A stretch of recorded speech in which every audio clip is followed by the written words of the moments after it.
पहला क्वेश्चन है, इनमें से किसने अप्रैल 1930 में नमक कानून तोड़ने के लिए तंजौर तट पर एक अभियान संगठित किया था? B.O. चिदम्बरम, C. राजगोपालाचारी, के कामराज या फिर एनी बेसेंट? तो यहाँ पर जो अप्रैल 1930 में नमक कानून तोड़ने के लिए तंजौर तट पर जो अभियान संगठित किए थे वो C. राजगोपालाचारी थे, इसलिए बी ऑप्शन सही हो जाएगा, C. राजगोपालाचारी। ठीक है, 12 मार्च 1930 ईस्वी को, ठीक है, 12 मार्च 1930 ईस्वी को गांधी जी दांडी मार्च शुरू किए थे। उसके बाद 24 दिन के बाद 24 दिन लंबी यात्रा किए। फिर 6 अप्रैल 1930 ईस्वी को 6 अप्रैल 1930 ईस्वी को इन्होंने नमक कानून का उल्लंघन किया और इसी के साथ पूरे देश भर में सबने अवज्ञा आंदोलन का शुभारंभ हुआ और समस्त देश में नमक कानून उल्लंघन संबंधी अभियान संचालित किए गए, जिसमें से तंजौर तट पर C. राजगोपालाचारी के नेतृत्व में अभियान संगठित किया गया, इसलिए यहाँ पर बी ऑप्शन सही हो जाएगा। अगला देखिए दूसरा, भारतीय स्वाधीनता संघर्ष के दौरान रेड शर्ट मतलब लाल कुर्ती के नाम से भी पहचाने जाने वाले खुदाई खिदमतगारों ने आह्वान किया। पहला है उत्तर पश्चिमी के पख्तून जनजाति क्षेत्रों को अफगानिस्तान के साथ मिलाकर एक करने का। दूसरा है उपनिवेशी शासकों को आतंकित करने और अंत में उन्हें हटा देने के लिए आतंकवादी युक्तियों और तरीकों को अपनाने का।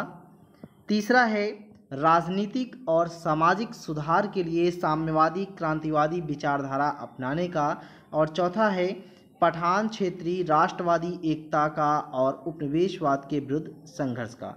देखिए, उत्तर पश्चिमी सीमा प्रांत में खान अब्दुल गफ्फार खान के नेतृत्व में खुदाई खिदमतगार नामक एक स्वयंसेवक संगठन की स्थापना की गई थी। इन्हें लाल कुर्ती या रेड शर्ट्स के नाम से भी जाना जाता है। लाल कुर्ती संगठन ने पठानों की राष्ट्रीय एकता का नारा बुलंद किया और अंग्रेजों से आज़ादी के लिए ब्रिटिश उपनिवेशवाद के विरुद्ध आंदोलन संगठित किया। जब अन्य प्रांतों में मुसलमान स्वयं को सत्याग्रह आंदोलन से अलग रख रहे थे, तब उत्तर पश्चिमी सीमा प्रांत के मुसलमानों ने खान अब्दुल गफ्फार खान के नेतृत्व में सविनय अवज्ञा आंदोलन में एक महत्वपूर्ण भूमिका निभाई थी।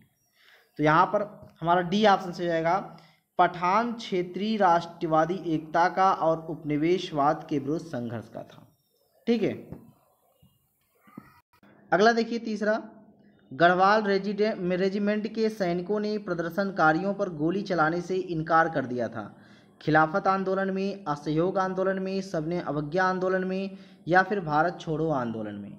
देखिए, सबने अवज्ञा आंदोलन के दौरान पेशावर, वर्तमान में पाकिस्तान में है, पेशावर में गढ़वाल रेजिमेंट के सिपाहियों ने, ठीक है, गढ़वाल रेजिमेंट के सिपाही वीर चंद्र सिंह गढ़वाली के नेतृत्व में निहत्थी भीड़ पर गोली चलाने से इनकार कर दिया। इस इलाके में खान अब्दुल गफ्फार खान वर्षों से सक्रिय थे और उनके द्वारा जनता में किए गए काम की वजह से अहिंसक क्रांतिकारियों के बहादुर जत्थे यानी कि खुदाई खिदमतगारों के दल तैयार हुए थे। ठीक है, तो इसलिए गढ़वाल रेजिमेंट जो है, सैनिकों ने गढ़वाल रेजिमेंट के जो सैनिक थे प्रदर्शनकारियों के ऊपर गोली चलाने से इनकार कर दिया। किस आंदोलन में? सविनय अवज्ञा आंदोलन में। ठीक है, इसलिए सी ऑप्शन सही हो जाएगा। अगला देखिए चौथा, बेगूसराय के चौकीदारी टैक्स के विरोध में आंदोलन एक हिस्सा था। असहयोग आंदोलन का, सविनय अवज्ञा आंदोलन का, भारत छोड़ो आंदोलन का या फिर खिलाफत आंदोलन का? देखिए, दिसंबर 1930 में सविनय अवज्ञा आंदोलन के दौरान उत्तरी बिहार के सारण जिले में, कहाँ पे? सारण जिले में चौकीदारी टैक्स के विरोध में प्रदर्शन हुआ।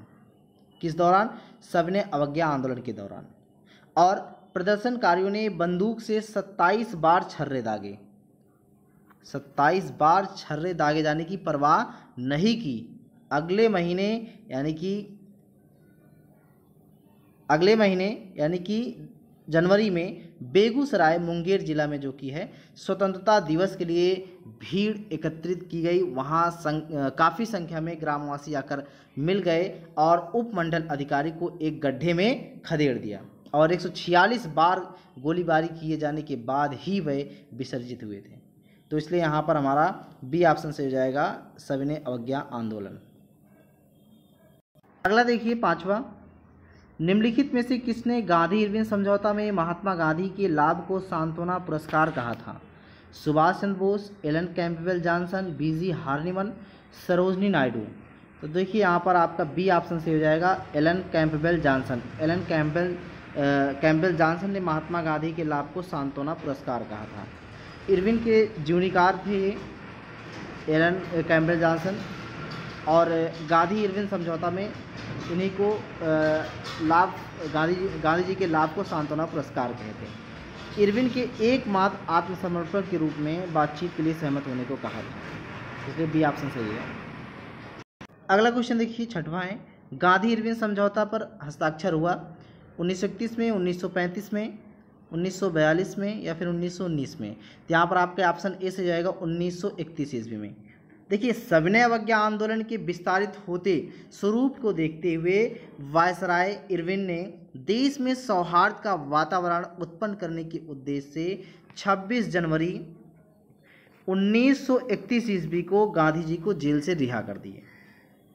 ऐसे में तेज बहादुर सप्रू और M.R. जयकर के प्रयासों से गांधी एवं इरविन के मध्य फरवरी 1931 में, कब? फरवरी 1931 में दिल्ली में एक वार्ता आरंभ हुई और 5 मार्च 1931 को दोनों के बीच एक समझौता हुआ जिसे गांधी इरविन समझौते के नाम से जाना जाता है। इस समझौते के परिप्रेक्ष्य में सरोजनी नायडू ने गांधी और इरविन को दो महात्मा की संज्ञा दी। गांधी इरविन समझौता के अनुसार गांधी जी के नेतृत्व में कांग्रेस सविनय अवज्ञा आंदोलन स्थगित करने के लिए तैयार हो गई। यानी कि इस समझौते के तहत गांधी जी के नेतृत्व में सविनय अवज्ञा आंदोलन स्थगित करने के लिए तैयार हो गई। दूसरा, सभी युद्ध बंदियों जिनके विरुद्ध हिंसा का आरोप नहीं था को रिहा करने का आदेश दिया गया। विदेशी कपड़ों और शराब की दुकानों पर शांतिपूर्ण धरना देने का अधिकार, ठीक। और आगे, समुद्र तटीय प्रदेशों में बिना नमक कर दिए नमक बनाने की अनुमति। और पांचवा था इसमें, कांग्रेस द्वितीय गोलमेज सम्मेलन में भाग लेने के लिए तैयार हो गई। लेकिन इस समझौते ने जनता को निराश कर दिया। लोग निराश हो गए। क्यों निराश हो गए? क्योंकि भगत सिंह, सुखदेव और राजगुरु को फांसी ना दिए जाने की जनता की मांग को इसमें शामिल नहीं किया गया। ठीक, तो यहाँ पर ध्यान रखना है गांधी इरविन समझौता कब हुआ था? 1931 में। डेट अगर पूछेगा तो कब हुआ? 5 मार्च 1931 ईस्वी को। अगला देखिए सातवां, 1931 में भारतीय राष्ट्रीय कांग्रेस के कराची अधिवेशन के लिए जिसकी अध्यक्षता सरदार पटेल कर रहे थे, किसने मूल अधिकारों तथा आर्थिक कार्यक्रम पर संकल्प प्रारूपित किया था? महात्मा गांधी, जवाहरलाल नेहरू, डॉक्टर राजेंद्र प्रसाद या डॉक्टर भीमराव अंबेडकर? देखिए 1931 ईस्वी में भारतीय राष्ट्रीय कांग्रेस के कराची अधिवेशन में मूल अधिकार तथा आर्थिक कार्यक्रम पर जो संकल्प पारित किए थे वो पंडित जवाहरलाल नेहरू थे और एम एन राय इसमें सहयोग की भूमिका निभाए थे। तो इसलिए यहाँ पर हमारा बी ऑप्शन से रहेगा पंडित जवाहरलाल नेहरू। अगला देखिए आठवां, भारतीय स्वाधीनता संघर्ष से संबंधित निम्नलिखित घटनाओं को उनके सही क्रम में रखकर सही कूट चुनिए। द्वितीय गोलमेज सम्मेलन, भारतीय राष्ट्रीय कांग्रेस का कराची अधिवेशन, भगत सिंह को फांसी या गांधी इरविन समझौता? देखिए जो द्वितीय गोलमेज सम्मेलन हुआ था वो 1931 में हुआ था और भारतीय राष्ट्रीय कांग्रेस का कराची अधिवेशन भी 1931 में हुआ था। भगत सिंह की फांसी भी 1931 में हुई थी और गांधी इरविन समझौता भी 1931 में हुआ था। ऐसे में हम इस तरह तो निष्कर्ष निकाल नहीं सकते, तो हमें डेट वाइज देखना है। अब डेट वाइज में क्या है अब जो द्वितीय गोलमेज सम्मेलन हुआ था वो हुआ था 7 सितंबर 1931 को, ठीक, 7 सितंबर 1931 को हुआ था। अब आगे जो भारतीय राष्ट्रीय कांग्रेस का कराची अधिवेशन हुआ था वो हुआ था 26 से 31 मार्च, ठीक है, ध्यान रखिए, ये हुआ था 26 मार्च से 31 मार्च 1931 तक। और ये वो द्वितीय गोलमेज सम्मेलन हुआ था 7 सितंबर 1931 को। भगत सिंह को जो फांसी दी गई वो 23 मार्च को दी गई थी, 23 मार्च 1931 को। और जो गांधी इरविन समझौता हुआ था वो 5 मार्च 1931 को। ऐसे में देखा जाए तो पहले 4 नंबर आएगा गांधी इरविन समझौता, क्योंकि 5 मार्च 1931।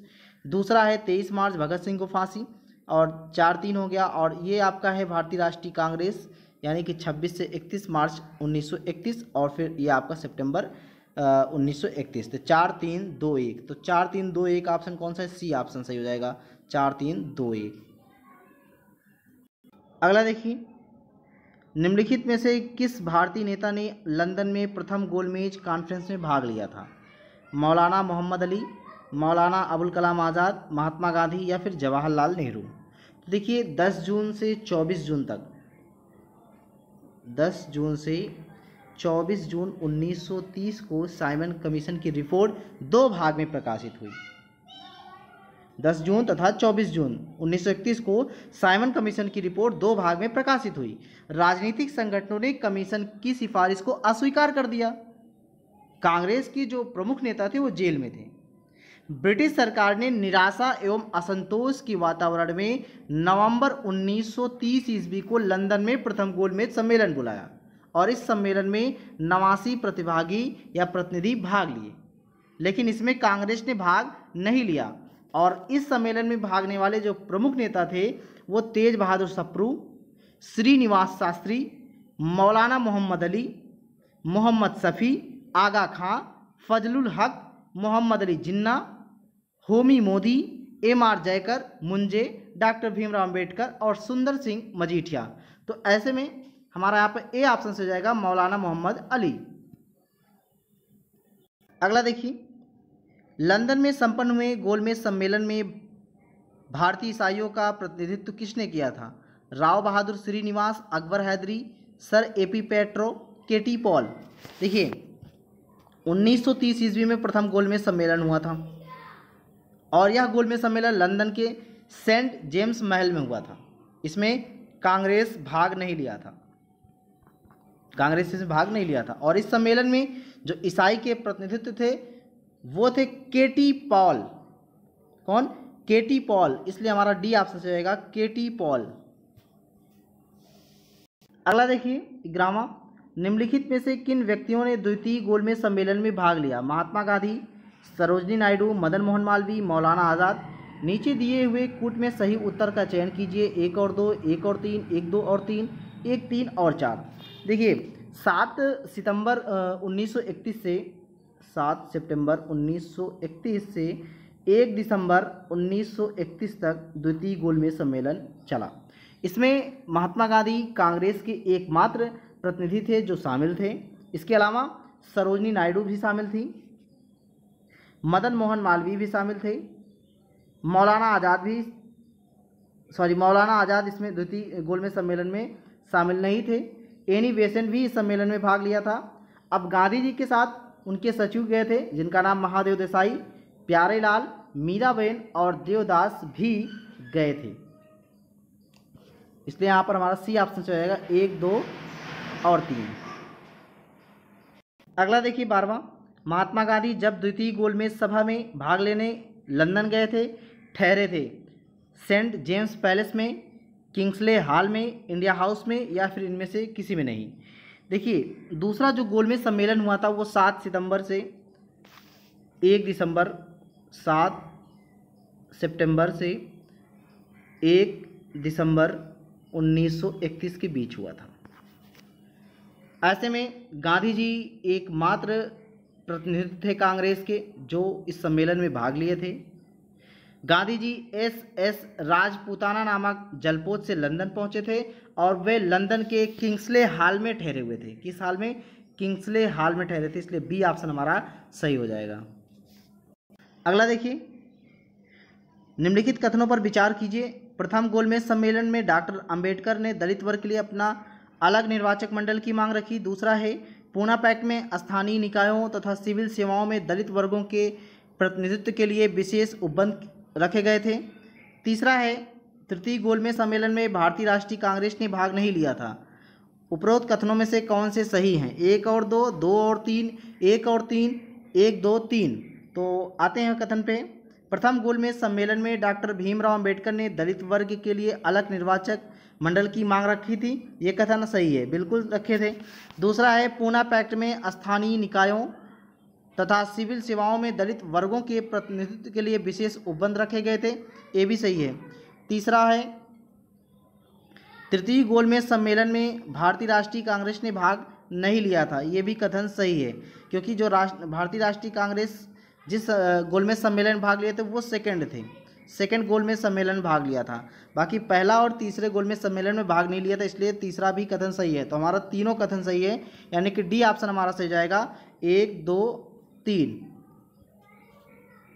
अगला देखिए, निम्नलिखित में किसने सांप्रदायिक अधिनिर्णय घोषित किया? Ramsay MacDonald, Stanley Baldwin, Neville Chamberlain, Winston Churchill.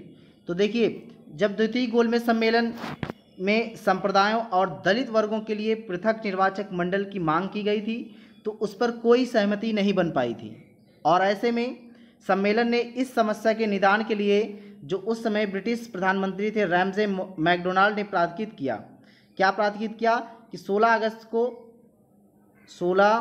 अगस्त 1932 को रैमजे मैकडोनाल्ड ने अपने सांप्रदायिक अधिनिर्णय की घोषणा की, जिसे सांप्रदायिक पंचायत या कम्युनल अवार्ड कहा गया। तो इसलिए यहाँ जो जिसने भी घोषणा किया वो रैमजे मैकडोनाल्ड थे, यानी कि हमारा ए ऑप्शन सही हो जाएगा, रैमजे मैकडोनाल्ड। अगला देखिए, अगस्त 1932 के रैमजे मैकडोनाल्ड के सांप्रदायिक पंचायत के द्वारा पहली बार एक पृथक निर्वाचन समूह बनाया गया, मुसलमानों के लिए, भारतीय ईसाइयों के लिए, एंग्लो इंडियंस के लिए, अछूतों के लिए। यहाँ पर हमारा डी ऑप्शन सही हो जाएगा, अछूतों के लिए। देखिए, ब्रिटिश प्रधानमंत्री थे उस समय कौन? Ramsay MacDonald. तो 16 अगस्त 1932 को इन्होंने एक सांप्रदायिक पंचायत प्रस्तुत किया था, जिसके तहत प्रत्येक अल्पसंख्यक समुदाय के लिए विधानमंडल में कुछ सीटें सुरक्षित कर दी गई, जिनके सदस्यों का चुनाव पृथक निर्वाचक मंडलों द्वारा किया जाना था। मुसलमान और सिख तो पहले से ही अल्पसंख्यक माने जाते थे, लेकिन अब इस नए कानून के अंतर्गत दलित वर्ग को भी अल्पसंख्यक मानकर हिंदुओं से अलग कर दिया गया। तो इसलिए यहाँ पर डी ऑप्शन हमारा सही हो जाएगा, अछूतों के लिए। अगला देखिए, महात्मा गांधी ने पहला आमरण अनशन कब प्रारंभ किया था? कम्युनल अवार्ड के समय, कोलकाता के दंगों के समय, जलियांवाला बाग दुर्घटना के समय, दिल्ली के दंगों के समय। देखिए, इसमें आपका ए ऑप्शन सही हो जाएगा, कम्युनल अवार्ड के समय, यानी कि सांप्रदायिक निर्णय के विरुद्ध महात्मा गांधी ने पहला आमरण अनशन शुरू किया था। अब इसका क्या रीज़न था कि जब उस समय ब्रिटिश प्रधानमंत्री रैमजे मैकडोनाल्ड ने एक सांप्रदायिक निर्णय की प्रस्तुत किया था, जिसमें क्या था, अब जिसमें मुसलमान, ईसाई, सिख, भारतीय, आंग्ल भारतीय और अन्य के लिए पृथक निर्वाचक पद सुविधा प्रदान की गई। ठीक है, साथ ही साथ इसमें दलित वर्गों के लिए भी लागू कर दिया गया। ठीक, तो दलित वर्ग के लिए जब लागू कर दिया गया, तो ऐसे में गांधी जी इससे खुश नहीं हुए। तो गांधी जब खुश नहीं हुए तो उन्होंने 20 सितंबर 1932 को यरवदा जेल में रहते हुए इस सांप्रदायिक निर्णय के विरुद्ध पहला आमरण अनशन कर दिया, और बाद में 24 सितंबर को अंबेडकर और गांधी जी के अनुयायियों के मध्य पूना समझौता हुआ, और इस समझौते को ब्रिटिश सरकार द्वारा सम्मति प्रदान कर दी गई। ठीक, आगे चल के 26 सितंबर 1932 को गांधी जी ने अनशन को तोड़ दिया। तो इसलिए हमारा ए ऑप्शन से जाएगा, कम्युनल अवार्ड के समय। अगला देखिए, 17वां क्वेश्चन। 1932 में पूना पैक्ट के बाद हरिजन सेवक संघ की स्थापना हुई। इसके अध्यक्ष जगजीवन राम, घनश्याम दास बिरला जी, डॉक्टर भीमराव अम्बेडकर थे, अमृतलाल ठक्कर थे। देखिए, 1932 में जब पूना पैक्ट हुआ तो उसके बाद गांधी जी ने हरिजन सेवक संघ की स्थापना की। तो इसकी जो प्रथम अध्यक्ष थे वो घनश्याम दास बिरला थे। ठीक, पहले इसका नाम था अखिल भारतीय अस्पृश्यता विरोधी लीग, बाद में इसका नाम बदलकर हरिजन सेवक संघ पड़ा।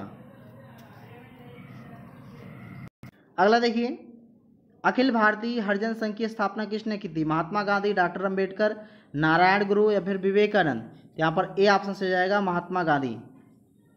पूना पैक्ट के बाद महात्मा गांधी ने अखिल भारतीय हरिजन संघ की स्थापना की थी। ठीक है, और इसके जो प्रथम अध्यक्ष थे वो घनश्याम दास बिड़ला थे। अगला देखिए, कांग्रेस सोशलिस्ट पार्टी के संदर्भ में निम्नलिखित कथनों पर विचार कीजिए। पहला कथन है, इसने ब्रिटिश माल के बहिष्कार और करों के अपवंचन की वकालत की। दूसरा है, यह सर्वहारा वर्ग का अधिनायकत्व स्थापित करना चाहती थी। तीसरा कथन है, इसने अल्पसंख्यकों तथा दलित वर्गों के लिए पृथक निर्वाचन क्षेत्र की वकालत की।